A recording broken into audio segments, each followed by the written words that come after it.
Mr. Rick Hackman was born on November 11, 1963 in Myerstown, Pennsylvania. He has two siblings, which their names are Christopher Hackman and a sister named Danelle Hackman. He grew up on a farm in Myerstown. He did not grow up with his siblings. He grew up with his grandparents. When he was a child, the Vietnam War was going on.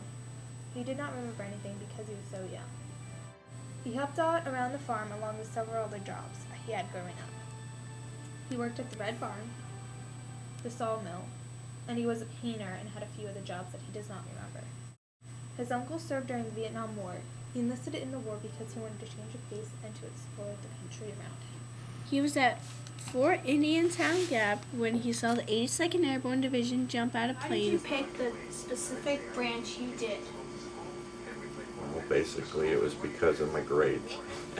I wasn't really smart in school, so the Army was willing to take me with the grades I had when I graduated. But that wasn't really the reason. Jumping out of the airplanes is basically an Army thing. The 82nd Airborne Division is an elite fighting force that is not quite the caliber of the Green Beret, but they're the next step down. The 82nd Airborne Division does a mission and leaves directly after that. It's a lot of grunt work. Mr. Hackman never heard of the 82nd Airborne Division until he went to Fort Indiantown Gap. Mr. Hackman did his basic training at Fort Benning, Georgia. In basic training, they got fit and learned how to kill efficiently. The experience was rough, and they learned about responsibility, maturity, discipline, and respect. He stayed at Fort Benning for his special training. He went and did the AIT, Advanced Infantry Training. He also went to jump school at Fort Benning. Then a year or two later, he went back to Fort Benning again. In major school, he did more intense things and went deeper into training. They have a thing called Hell Week, and it is hell, so it's really tough. Did you find any of the training hard? All of it. Yeah, almost 95% of all the training was hard. Did it get easier at the end? No, because it's a constant advancement in your schooling and in your physical build-up.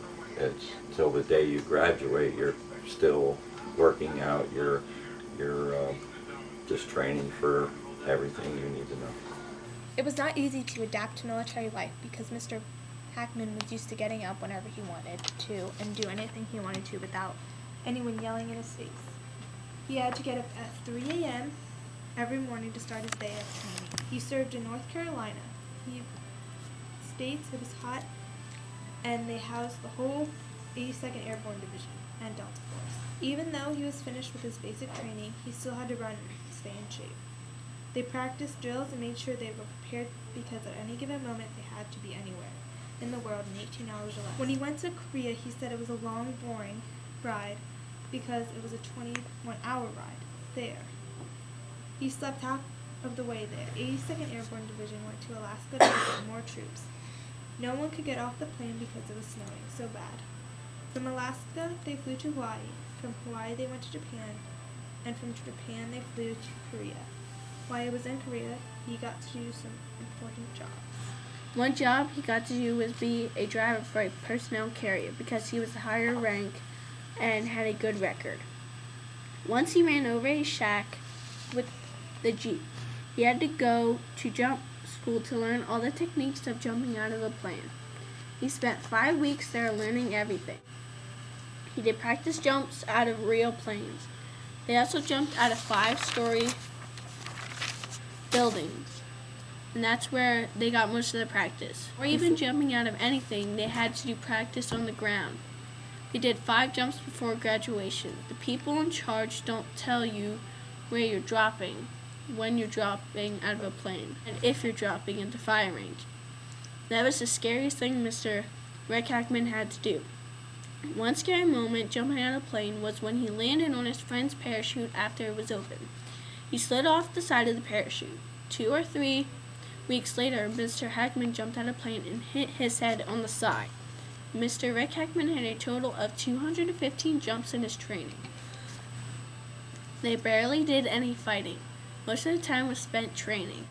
The only place he actually went into combat was when he went to Grenada.